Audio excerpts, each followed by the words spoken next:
丈夫新娶的平妻刚入门就要夺走我的掌家权，我没哭也没闹，大大方方的收拾东西搬到城郊小院。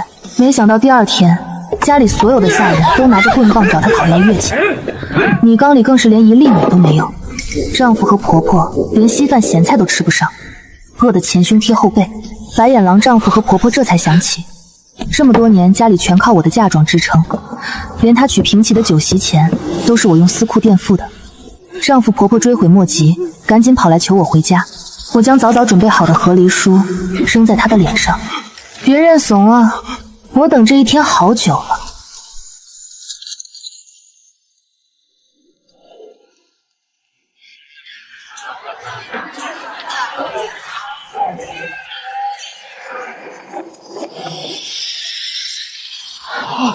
崔玉荣，你虽早我一步进神府，婚后却霸占爹娘辛苦攒下的家业，苛待神府上下，以示恶名远扬。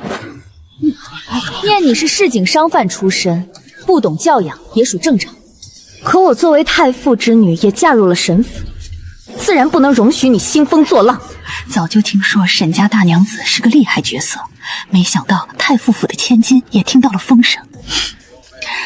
商户女嘛，眼里除了银子还有什么？今天你要是不同意，以后将掌家权交到我手上，这堂我就不拜了。真是。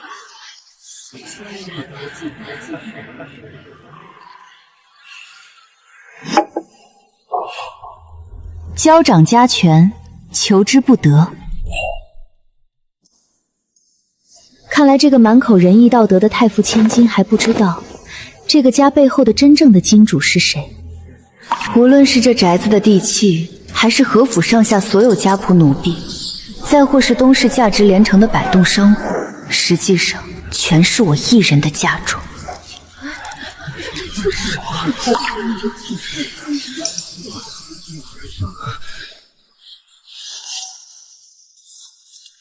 崔玉荣，你不过是市井商户之女，不过仗着早入府几年，便敢在我面前摆这般架子。我乃太傅嫡女，自幼熟读女界持家之道，论出身，论教养，论规矩，哪一样不比你强上100倍？这掌家之权，本就该落在我手里。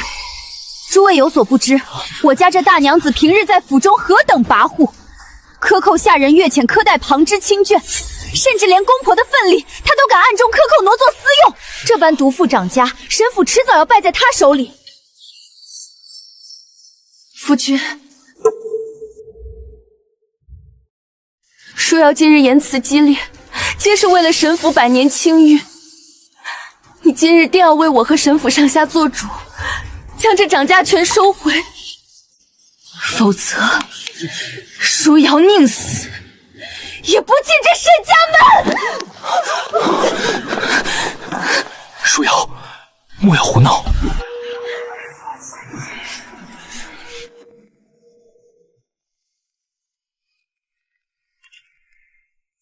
沈燕之，再不还钱，这祖宅今天就归老子了！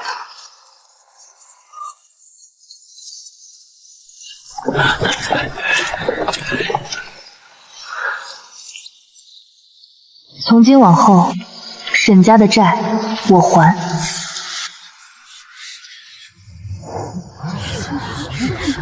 这沈家如今的富贵，谁不知道是崔氏带进来的？那又如何？如今沈郎君步入仕途，太傅嫡女进门，这商户女终究是上不得台面。玉荣，舒瑶一片好心，也是为了府中安稳，你便顺了他的意，将掌家权交出来吧。往后在府里安分守己，少生些事端，莫要再叫大家看了笑话。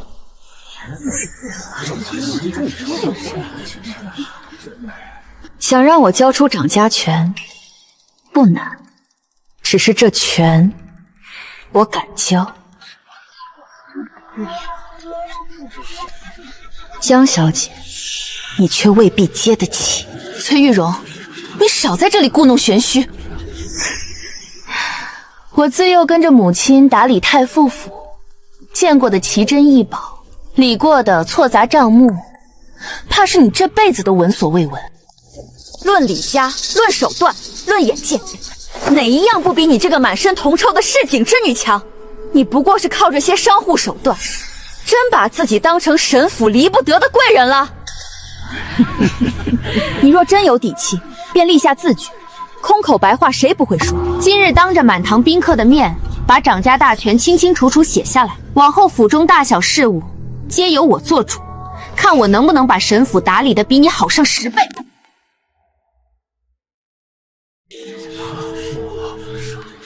拿上来。自愿交出神府全部掌家之权，往后吃穿用度一应开销皆由江氏统一支配。崔氏不得异议，东市最大的2间绸缎铺，城南盈利最后的青云酒楼，全数交由江氏掌管，崔氏永不插手。这2间铺子可是崔氏的摇钱树啊，沈家这是要活活剥了他的皮。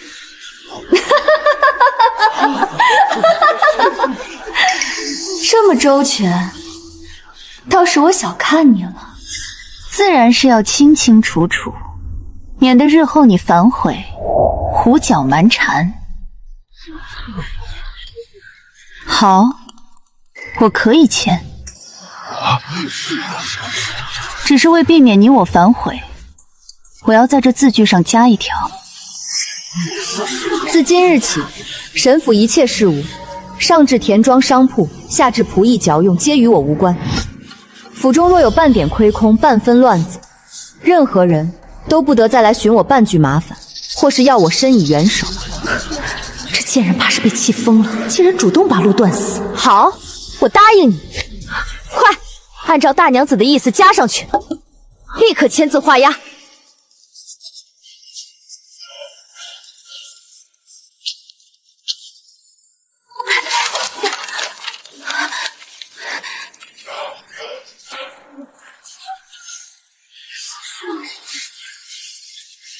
诸位亲朋好友，今日便做个见证。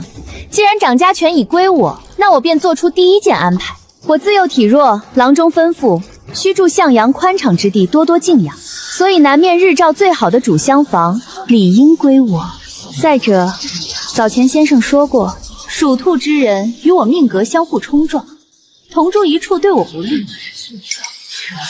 既然崔大娘子属兔，从今日起，你便不得住在主院方圆3里以内，即刻搬去西北角最偏的那间小厢房。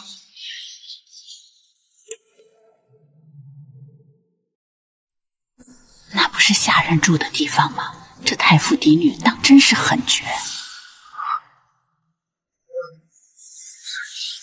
成，依你。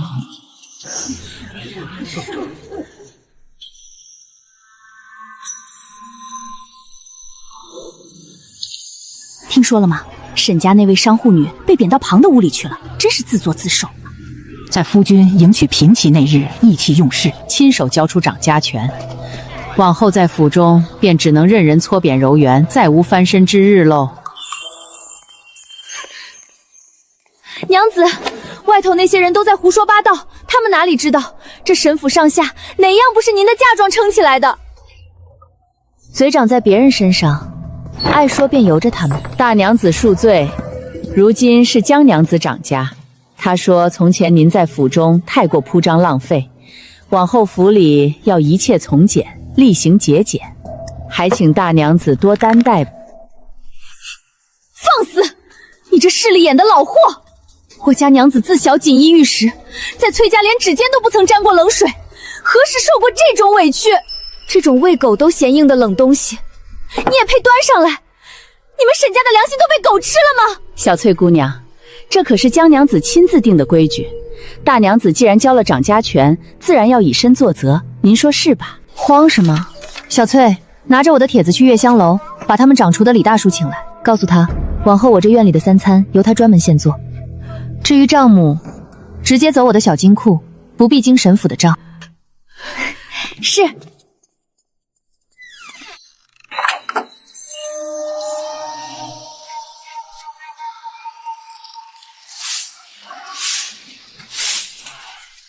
江娘子这持家当真了得，天天清粥白菜，我瞧着后院的马都比咱们吃的好。小声点，要是被江娘子听见，又要扣月钱了。胭脂啊，这身子骨实在受不住了，走2步路都轻飘飘的。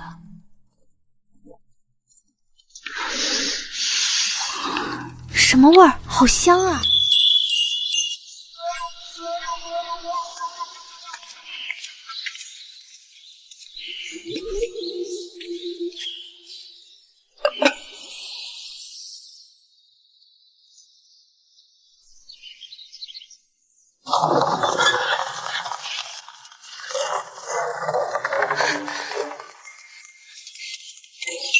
你好大的胆子，竟敢在背后暗中使坏！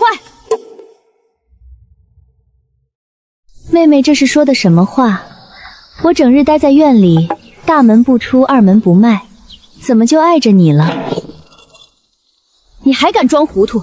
东市那2间绸缎庄，城南的青云酒楼，从前在你手里日日盈利，怎么到了我手上，不过1个月便全是亏空？定是你暗中动了手脚，断了货源，或是收买了掌柜，故意让我难堪，让沈府难堪。你却仗着前些年中饱私囊攒下的细软，照样挥霍无度。夫君，你看他，今日他若是不补上这亏空，我定将你休了这个毒妇。舒瑶已经查出了身孕，眼下她是全府最重要的人，你万不可以言行轻重于她。你嫁进沈府多年，旁的不说，连个一儿半女都没有为胭脂生下。你要是不乖乖对舒瑶下跪，我们就凭弃出之罪休了你。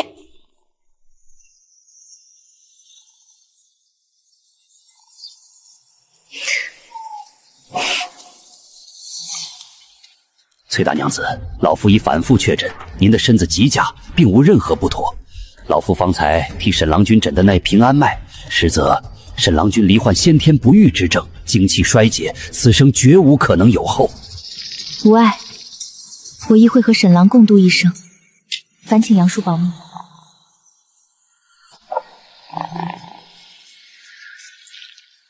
江娘子，你以为做生意是一件如何简单的事？只要铺子开在那儿，每天开门营业，钱便能被大风刮来吗？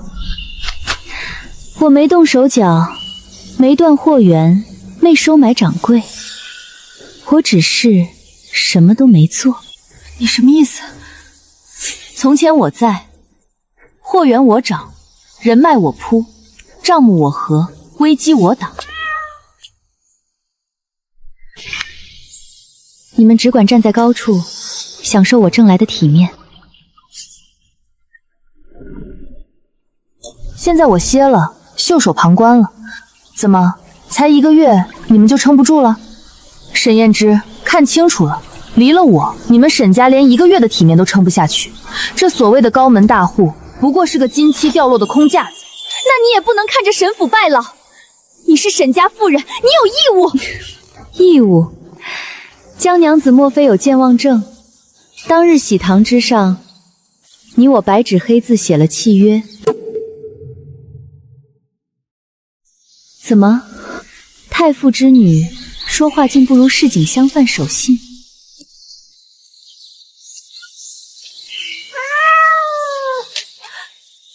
沈府一切事务，上至田庄商铺，下至仆役嚼用，皆与我崔氏无关。府中若有半点亏空，半分乱子，任何人不得寻我麻烦，不得找我帮助。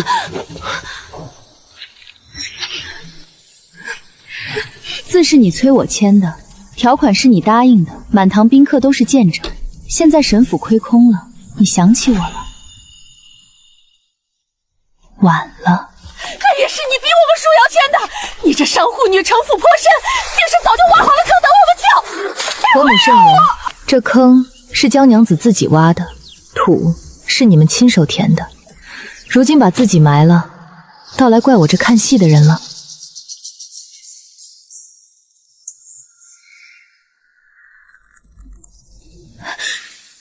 夫君，你看他怎能如此蛮不讲理？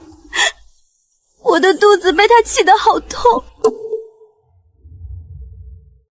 够了，崔氏，你果然是市井无礼之徒，满身铜臭，毫无高门大户该有的温良俭让，不过是点铜臭之事，亏了便亏了，被你说的仿佛是神府命脉，实在可笑。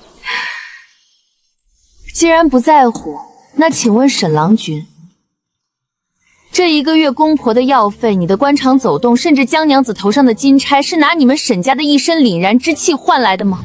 放肆！今日你要是不低头认错，我就开祖宗祠堂请家法，当场打死你这个市侩毒妇！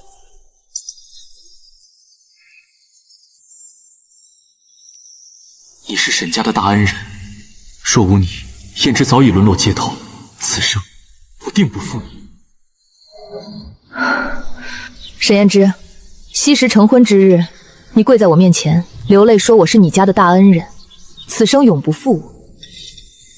为了仕途，你要娶平妻，我忍了。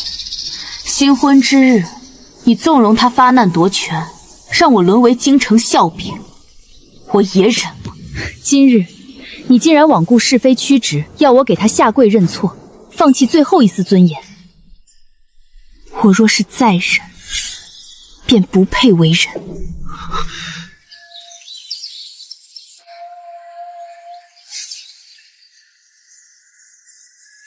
沈燕之，今日我崔氏自请与你和离。你说什么？从此，沈府的荣华我一分不取，沈府的是非我半点不问。你我就此一刀两断。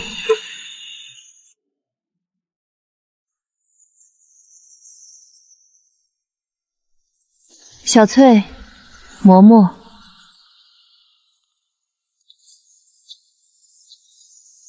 你胡说什么？我知道了，你分明是故意要挟我，不过是让你认个错，你便要闹着和离。你眼里还有我这个夫君，还有沈家吗？沈燕之，我没有要挟你，我说的是实话。今日这和离，我意已决。好，好得很，崔氏，看来我是平日里太放纵你了，才让你忘了这府里谁才是天。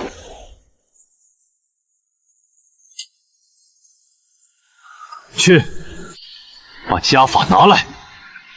今日我便好好教训教训这个不知天高地厚的妇人，让她知道沈府的规矩不是她想破就能破的。我看他是被宠坏，才敢这般胡作非为。夫君，你别气坏了身子，也别气着我腹中的孩子。崔氏，你以为大家都是蠢人吗？你口口声声说要和离，其实心里酸的都要滴出血了吧？你故意闹着和离，不就是想博取夫君的同情？不就是想以退为进，逼着夫君服软，逼着夫君把家权还给你吗？你一个市井商户出身的人，能嫁进沈府已是天大的福气，可你不知好歹，偏偏要作妖。夫君，你可千万别被他这副假清高的样子给骗了，他这种人心里全都是算计。沈燕之，若你真能有子嗣，那这2年我请的那些御医倒真该拉去午门斩首了。江舒瑶，别把谁都想得跟你一样，一辈子只能拴在一个男人身上求活。这些年不过是夫君体恤你，想给你个名分，在京城露露脸，可你倒好，不知好歹，如今竟还敢拿和离这种话来作妖。你以为你是谁？不过是靠着几分嫁妆，才在沈府站稳脚跟。若是没了沈府，你什么都不是。我看你呀，分明就是怕我进了门，怕我有了嫡长子，以后你在府中再也抬不起头来，所以才故意在这里先发制人，装出这副硬气的样子给谁看呢？我看你真是疯了！和离，丧良心的话也是能随便挂在嘴上的。若是离了我们沈家，哪个正经人家还会要你？你只是要丢尽我们老沈家的脸面啊！你嫁进沈府这几年，我们老两口何曾亏待过你？吃喝拉撒哪样不是府里的体面？燕之更是从未对你动过粗。他读书忙于仕途，没空陪你，那也是为了光耀门楣。你怎能如此没良心？就因为这点小事儿，因为分了你那点管家的权，你便要闹着和离？崔氏，你就别任性了。燕之现在正是升迁的关键时，家里不能出这种风声。快，收回那句和离的话。只要你诚心诚意，给江氏赔个罪，道个歉，这件事咱们关起门来就算过去了。你要是真的意气用事和离了，你一个孤身女人家在这世道上怎么立足？难道还要回那集市上去卖菜不成？公爹婆母，你们说这话，脸皮难道不会发烫吗？你们纵容江氏在喜堂之上对我发难，让我搬去偏僻小院，苛待我的饮食，这些就是你们所谓的待我不薄。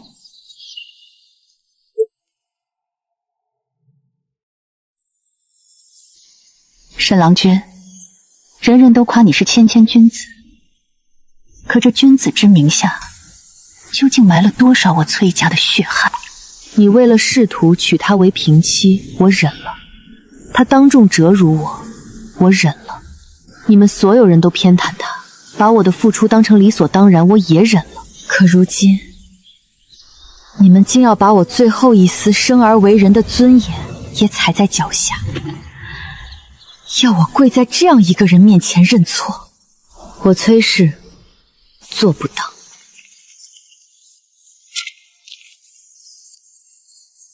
郎君，家法取来了。崔氏，我最后问你一次，这和离的话，你到底收不收回？只要你现在低头，去书窑房里跪上一夜，今日之事，我看在往日夫妻一场的份上，可以既往不咎。若是不收回，今日便休怪我无情。我不收回。今日，要么你在这份和离文书上签字，放我走；要么我便死在这沈家，让所有人都看看沈府是如何对待救命恩人的。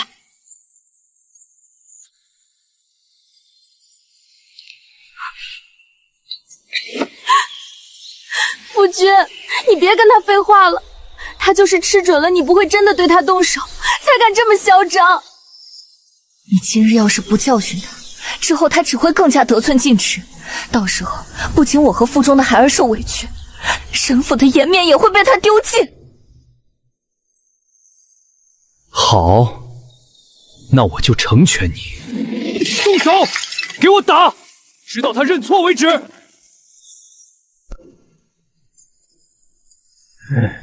你们聋了吗？沈郎的话没听见？若是今日教训不了他，你们也滚出沈府去！不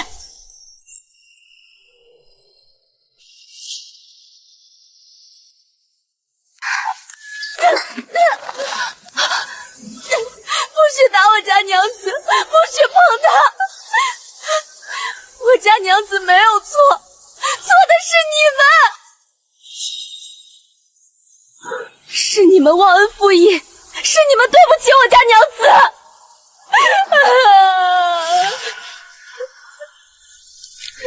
你这小蹄子，反了天了你！没用的东西，连个丫鬟都敢拦着，一起打！谁拦着就打谁！老夫丢不起这个人。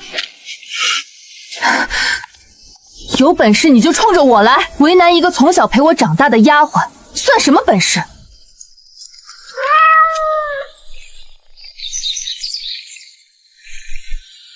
这就去。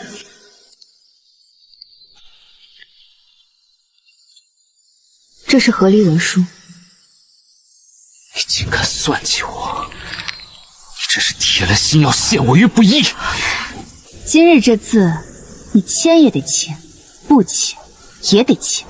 若是你不签，我便拿着这份文书去大街上，把沈家如何忘恩负义如何苛待救命恩人的事，一一说给所有人听，让全京城的人都看看你们沈家的真面目。你个疯妇！我有什么不敢？我崔玉龙今日命都快没了，还要这虚名做什么？沈大人，你的大好前程可想清楚了？崔氏，你少在这里拿何离当幌子要挟人，真当我们沈家离了你就过不下去了？燕之现在可是朝廷命官，舒瑶背后更是太傅府。你能踏进我们沈家的门，那是你崔家积了8辈子才修来的福分。如今你倒好，拿着这点鸡毛当令箭，敢拿何离威胁朝廷命官？我告诉你，离了我们沈家，你在这京城连个立足的地方都没有。一个被夫家赶出门的弃妇，谁还会高看你一眼？哼，燕之，别听他吓唬。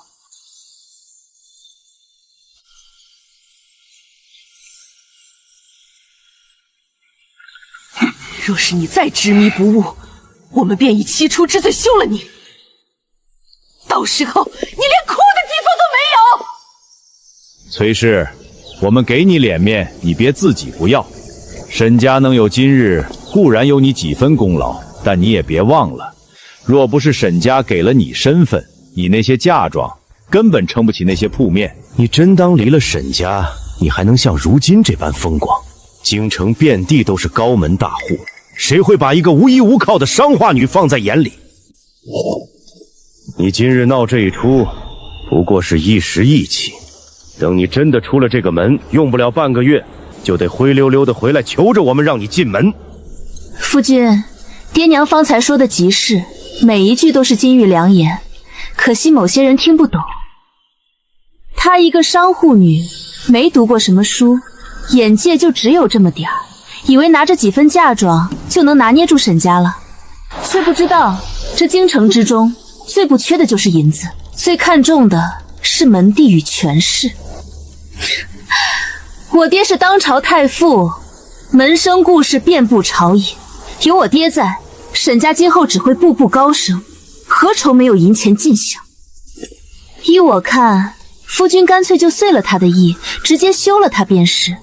一个成婚多年，连个一儿半女都生不出来的妇人，留着在府中也是碍眼。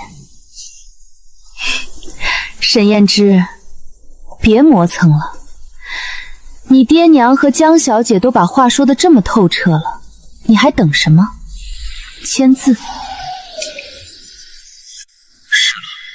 舒瑶背后是太傅府，崔氏今日竟敢当众顶撞我，闹出和离这种戏码，无非是想以此为凭，让我此后对他低头，他根本不敢走，他只是在赌我不敢休他。崔氏，你给我听清楚了，今时今日，不是你自请与我和离，是我沈燕之今日要休了你。对，休了他，让他把这没用的那笨猫也扔了。你擅妒无子，苛待长亲，搅得府中上下不宁，桩桩件件都犯了沈家传下来的七出之条。我念在你早年入府有过几分功劳，本想留你几分体面，可你偏偏不知好歹，非要闹到这个地步。既然你铁了心要走，我便成全你。这和离文书我签，不仅如此，我还要昭告全城，你崔氏是被我休出沈家。你我男婚女嫁，各不相干，就算你今后在外头走投无路，哭着喊着求着要回来，也绝无可能。你最好想清楚，现在反悔还来得及。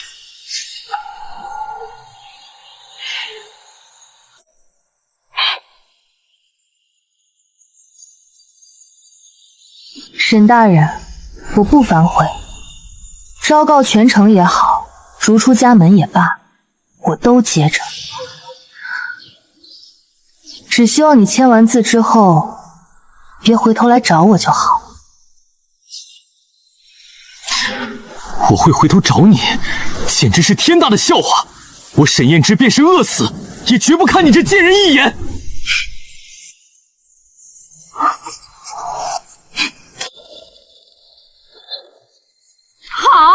签得好，从今往后咱们沈家彻底干净了。小翠，现在就去账房，把我的陪嫁文书、所有地契，还有商铺契书，还有我的私产香笼，全都取来。是，奴婢这就去。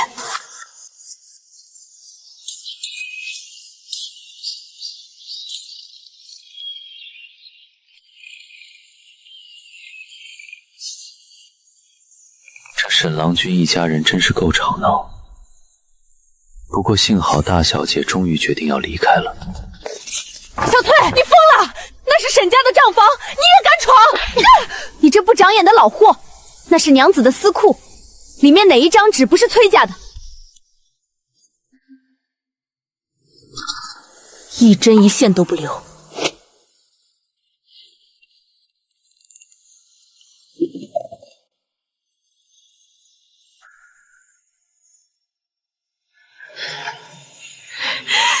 贱杀的！进了沈家的门就是沈家的东西，你凭什么带走？阿七，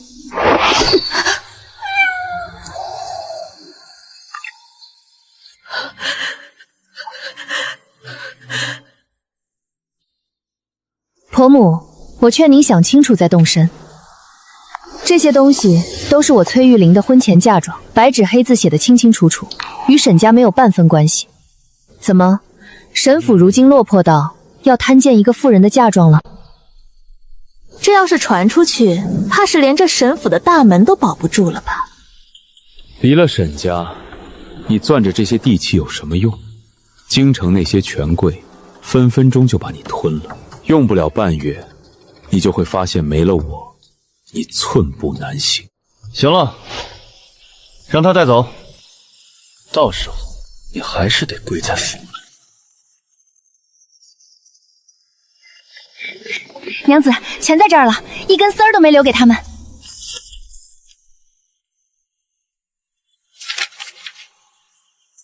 搬去马车上。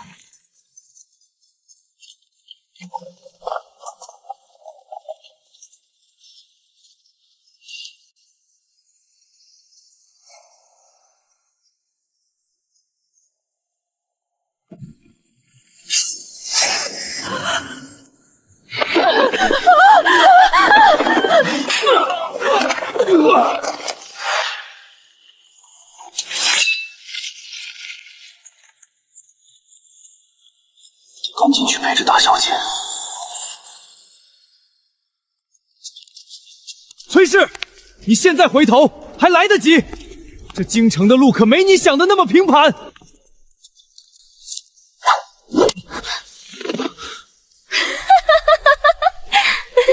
此生我都不会再踏回沈府半步。沈大人，您留着您的体面吧。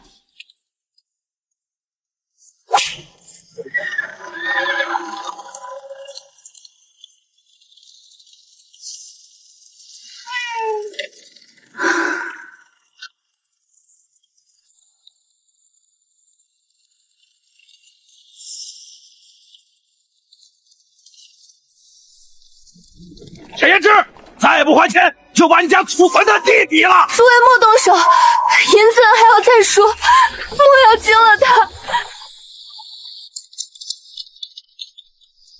商户女就是没规矩，连个汤都调不好。蓉儿，若无你，沈家早亡了。此生我定敬你如神明。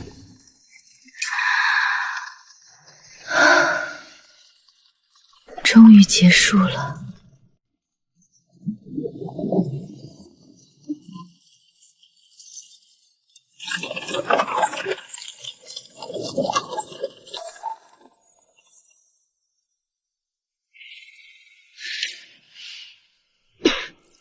滚得好！我倒要看看他崔氏能硬气到几时。夫人说的极是，儿啊，今日咱们把崔氏留下的那千年人参给炖了，正好下崔氏那商户爹送来的天山雪莲酒。哼，看着吧，用不着3日，他在外头受了冷脸，遭了白眼，定会哭天抢地的跪在门口求咱们开门。老奴恭迎大小姐回家。娘子，这院子真漂亮，咱们什么时候置办的？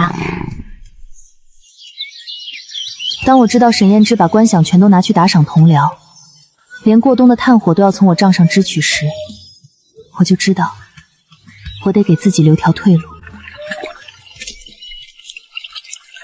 这里没有神母的叫嚣，没有江书瑶的阴毒，只有安稳的宁静。往后这门一关，咱们再也不用看任何人的脸面，我只需要安安稳稳地过好我的日子。大娘子把人参和酒搜去走了的，崔氏这个上不得台面的东西，一针一粒都要带走。罢了，让厨房去采买一些，做一桌好菜。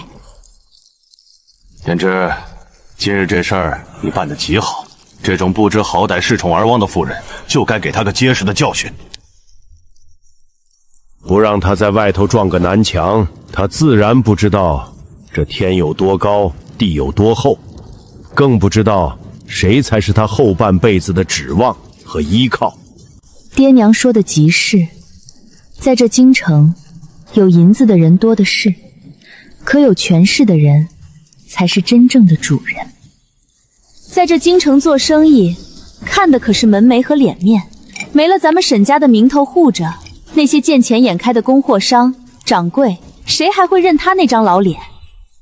过不了几日，那些铺子定会乱成一锅粥，到时候他为了止损，定会乖乖把那些铺面双手奉上。求着咱们沈家去接手，求着咱们给他留口饭吃。夫君，如今那碍眼的人走了，这沈府上下总算是彻底由咱们说了算了。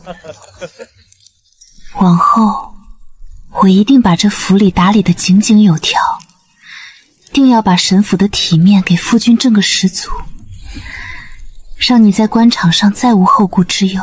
不错，舒瑶，往后这府中内事便全权交托于你了。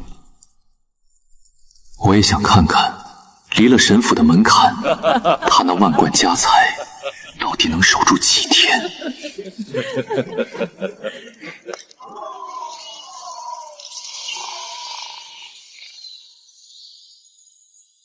大小姐，李公子来了。带李公子进来吧，我去书房。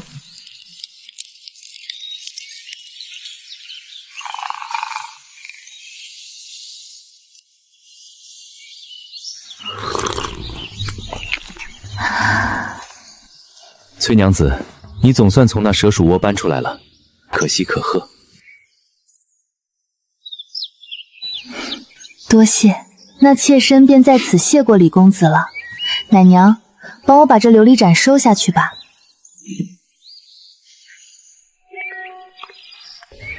敢问李公子，此次前来所谓何事？果然还是瞒不过崔大娘子。听闻东市绸缎庄已不归崔娘子管，本公子也想在东市开一间新的绸缎庄，共同竞争，便想知会崔娘子一声。公子，生意之事，且各凭本事，妾身不会插手。有崔娘子这番话，本公子便心安了。毕竟论做生意，崔娘子可是头一号人物，谁都不想与崔娘子经营的商铺竞争。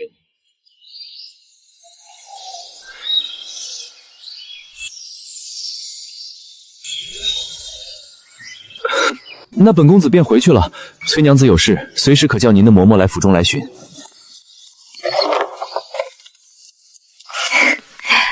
老身现在瞧着这城中的青年才俊也不少，看着都比那劳什子的沈家小子好。算算日子，已经是第3天了。我定要让他在这院里跪上3天3夜。他离了我，不过是一介草民。如何？可是崔氏回来了。回郎君，府门口连个人影都没有。小的去东市打听了，崔大娘子像是凭空消失了一样，半点消息都没传出来。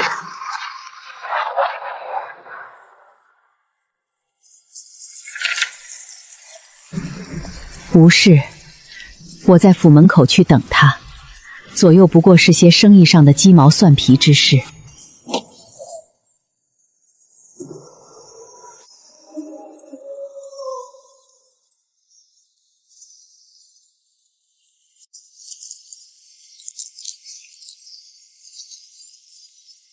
张掌柜，你这是什么意思？从前崔氏在时，你们给的价格可是这一半都不到。如今我以沈夫人的身份来订货，你竟敢涨我3倍的价格！哟，恁这话可说岔了。早先崔大娘子在那会儿都是先印当场结，人家东行有识货，和俺多少年的老交情了。恁那银子拖了1个月都没给，还处处挑3拣4净事儿，这买卖俺们可做不起。别说涨3倍，就算涨10倍，也没人敢往恁这无底洞里送货。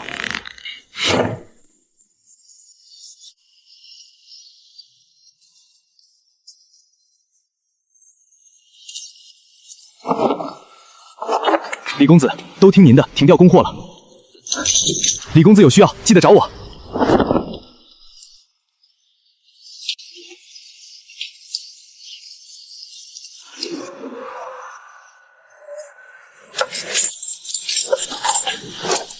那新疆的婆娘，克扣老子月钱也就算了，还想把亏空藏权算在老子头上。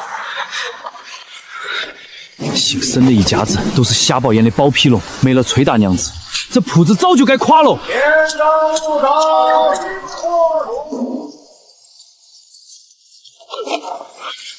不好了，郎君，娘子，绸缎庄出大变故了！什么变故？赵掌柜连夜卷了店里300两现银跑了，现在供货商全堵在门口，说再不给钱就要拆了咱们沈家。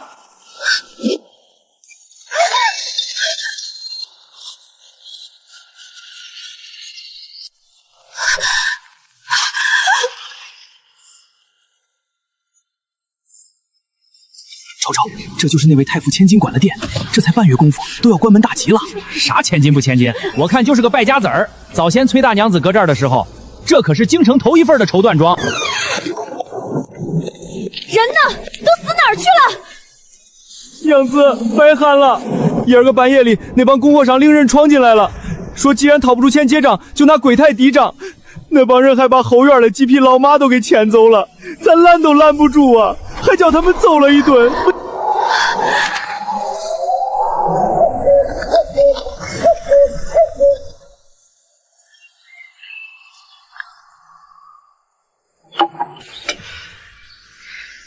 那便有劳杨公子了。能和崔老板共事，是杨某修来的福气。若无崔娘子2年前救下家中老母，杨某绝不会有今天。杨某定尽心全力打理崔氏客栈。那就拜托杨公子了。这段时间我还不方便在京城露面。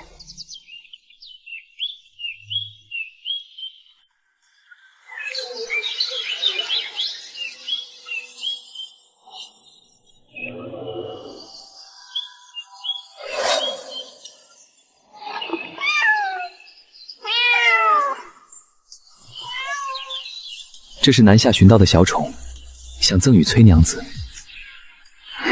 多谢，那妾身就不客气了。把月月带过来，一起亲近亲近如何？这就去，娘子请稍等。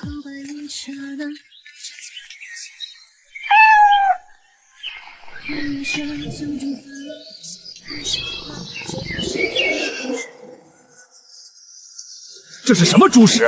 呸！以前崔大娘子在时，这狮子头里用的是上好的五花，现在全是面粉和肥膘。掌柜的，谁让你用这种食材的？娘子，是您说的，要缩减成本，还要把拖欠供货商的货款再压3个月。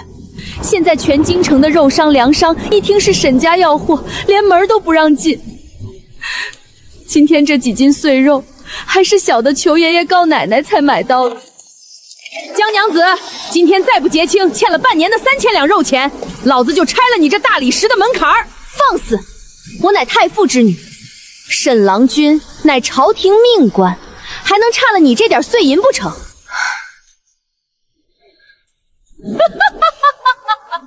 我管你是谁的女儿，太傅的女儿就能吃白食？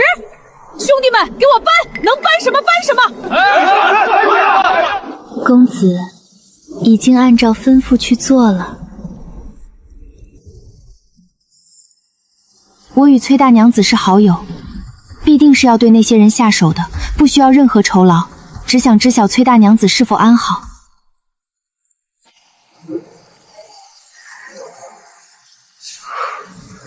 那便明日和我去城郊看看你的这位好友。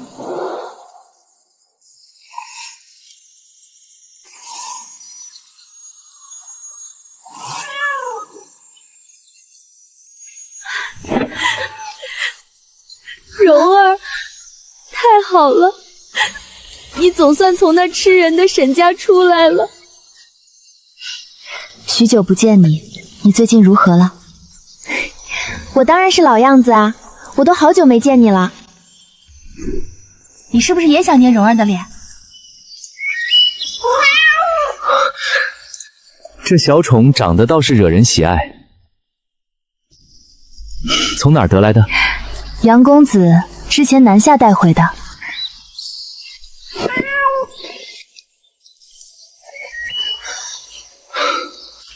他倒是会哄得人动容，看来得多去找他下下棋了。我看是有人找不到法子惹人动容呢。我的团团呀，和月月一样，是最惹人喜爱的小宠。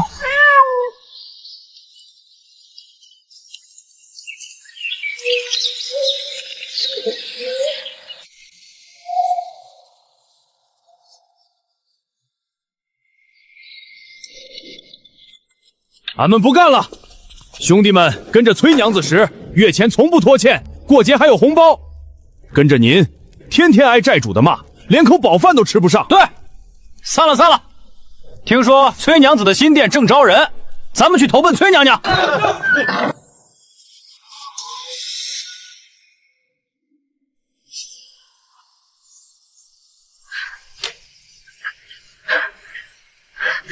怎么回事？这麦子怎么都要黄了？租子呢？今年的兑付银怎么还没送进府？老夫人，您还有脸提兑付银？江娘子掌家后，不仅克扣了咱们去年的农具钱，连修渠的银子都吞了。前些日子乡亲们去府上讨个说法，竟被您的家丁拿乱棍打了出来，大刘的腿现在还折着呢。既然没活路了，这地老子不种了！不种了！不种了！郎君，听说崔娘子在那边开了新田庄，不仅结清了咱们欠的工钱，还给每户发了种子钱。这庄子上所有人都离开去找崔娘子了。今年的收成全毁了。干活去！谁准你们停下的？这地板上的灰都能种菜了，你们眼瞎了吗？江娘子，您别喊了。上个月的月钱我们就拿了3个铜板，这月更是连饭都吃不饱。就是，崔娘子在时，咱们顿顿有油水。您倒好，把省下的银子都拿去买胭脂，却让我们喝清粥。既然沈家已经垮了，大家伙儿也没必要在这等死。哥儿几个，走！回来！你们这群贱民，谁准你们走的？卖身契还在沈家。崔娘子说，大家都是老百姓，没有和我们签过卖身契。嬷嬷，饭呢？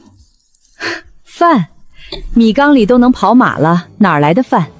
娘子，我也告辞了。老身同样没有卖身契，这还得感谢崔娘子的仁义。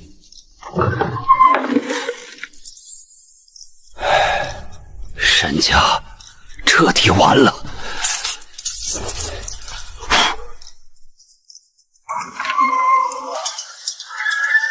我上辈子造了什么孽啊！到老了竟要吃这种东西！你个败家精！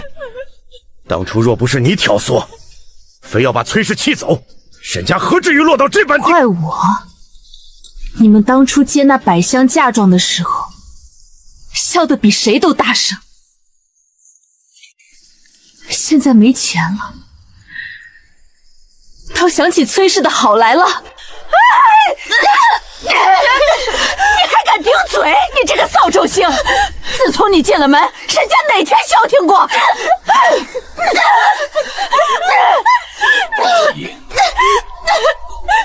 都是报应啊！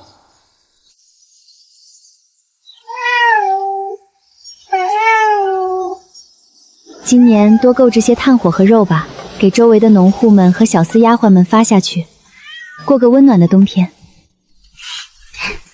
那我呢？我还能少了自己人的好不成？最近跟崔娘子的奶娘学了一点东西，改日将我给月月和团团做好的小袄送来。那真是再好不过了，赶紧表现。这算什么？冬日府中从上到下的袄子炭火，我都包了。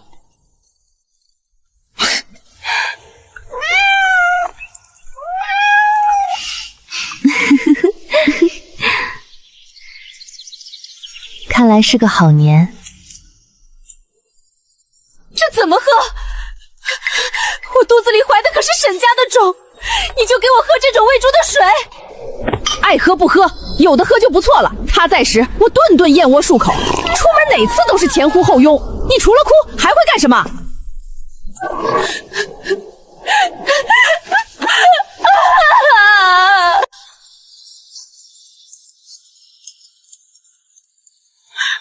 你个孩子，你当初怎么就听了那太傅女儿的鬼话？你放着好好的招财猫不要！胭脂，再不想办法，这祖宅也要被抵扣了。我不管你有什么法子。爹，我都休了他了，现在回头，全京城的人怎么看我？你知不知道隔壁王家怎么说咱们？说咱们沈家是端起碗吃饭，放下碗骂娘。你要是不去，你就看着老子撞死在这大门上，去求他，跪着也得把他求回来。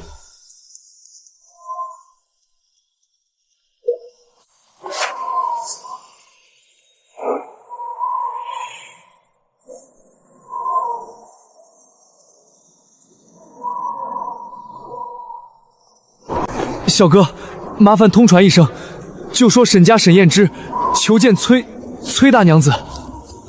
沈大人，您等会儿吧。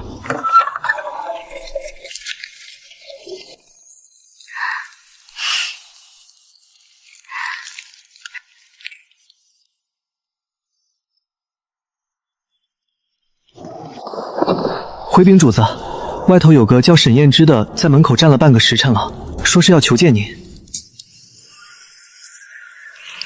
哼，他倒是有脸来。娘子，要不要让他进来？不进。告诉他别脏了我的地界，让他走。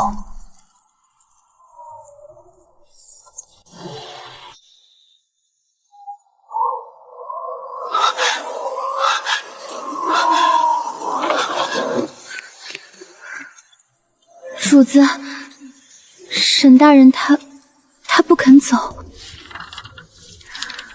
不是让护眼打发了吗？他跪下了，就在咱们别院的大门正中央，跪在石板路上，说一定要见您一面。跪下？他沈大人不是自诩清高，最爱面子吗？他说，如果您不见他，他就一直跪死在那儿。走吧，去瞧瞧。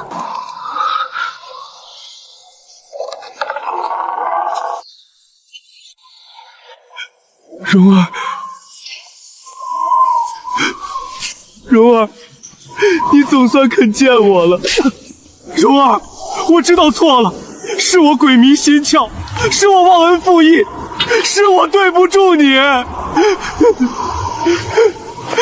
当年若不是你带着嫁妆入府，沈家早就被寨主拆了，我沈燕之哪还有命读书？我能有今日的官位，全都是靠你啊！可我却猪油蒙了心，为了江舒瑶那个毒妇那样对你，我简直不是人！蓉儿，求你了，求你跟我回去吧！沈家败了，绸缎庄没了，酒楼也没了，爹娘现在只能喝稀汤，他们也知道错了。只要你可赶回去掌家，救救沈家，救救我爹娘。你让我做什么都可以，我回去就给江书瑶一封休书，把他送走。这辈子我只守着你一个人，绝不再负你半分。这不是沈大人吗？怎么落魄成这样了？这是活该，当初亏待发妻，现在家败了，想起妻子好了。沈燕之，你今日来求我，不是因为你真的知道错了，只是因为沈家败了，你走投无路了。不，蓉儿，我是真心悔过。若是江书瑶真的能撑起沈家，若是沈家依旧风光田系，你此刻正和他在主厢房里温存，哪会想起我崔氏是谁？更不会跪在这儿跟我说这些令人作呕的废话。当日你在和离文书上落笔，口口声声要昭告全城休了我的时候，你我就已经一刀两断。沈大人，那笔墨可还没干透呢。看在往日，如今沈府是死是活，是兴是败，都与我崔玉玲没有半点关系。你沈家的事，我不会管，更不会跟你回去。阿柔，求你别走啊！你走吧，往后不要再来了，免得脏了我的地方。阿柔，求你再给我一次机会。柔儿，柔儿，柔儿！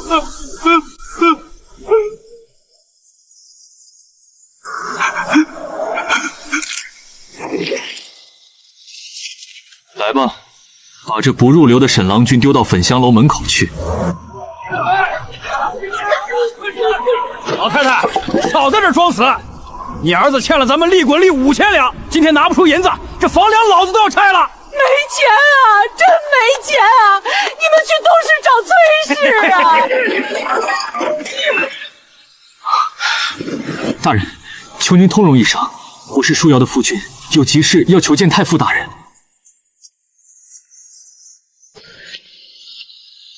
岳父大人，求您救救沈家，舒瑶还怀着您的外孙，她现在连口汤都喝不上啊！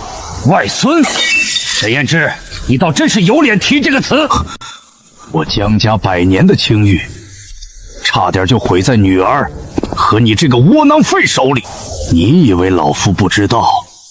那身孕根本就是假的，假的？不可能！舒瑶明明说，他买通郎中，谎称有孕。老夫已经派了太医暗中查过，他根本就没有身孕，丢人现眼的蠢事，亏他做得出来！我江家没有这种不知廉耻的女儿。从此往后，江家与你沈家，连着江氏，彻底划清界限。他是死是活，都与老夫无关。滚！拿着你的破烂东西滚远点，别脏了太傅府的路。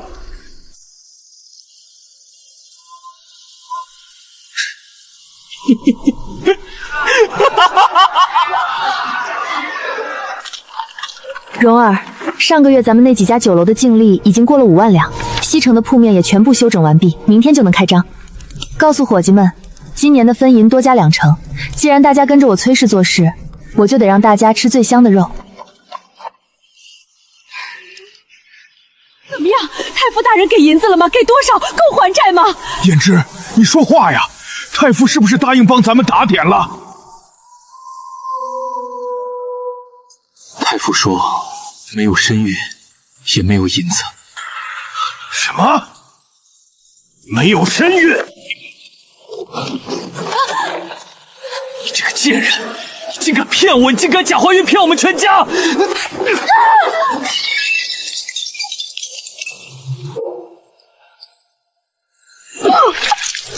这毒妇，毁我沈家，毁我沈家！姓沈的，今天要么拿钱，要么拿命。丁爷，再宽限3日，我求遍了同僚。呸！谁还敢借钱给你这过街老鼠？兄弟们，动手！能搬的搬走，搬不走的就砸！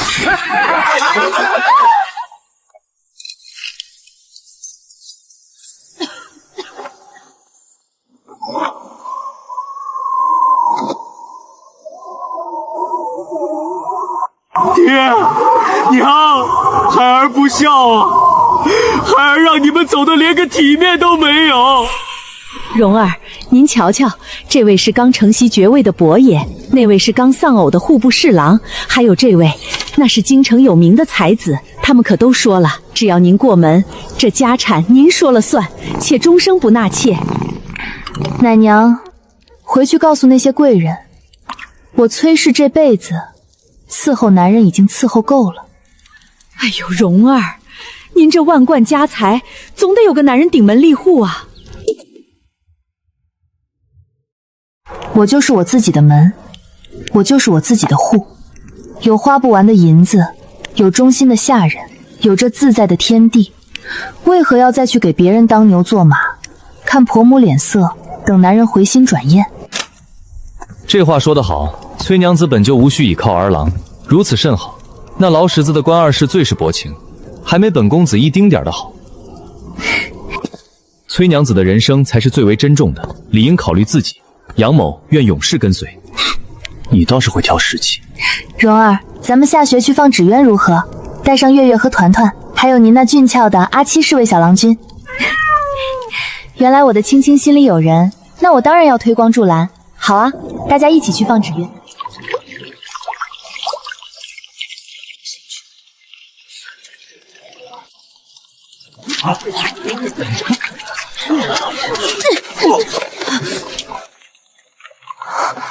大爷饶命，给点水喝。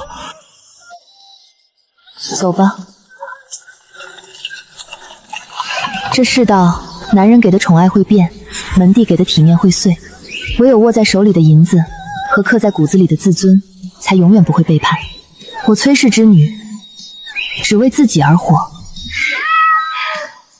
活成自己想要的样子，活成真正自由洒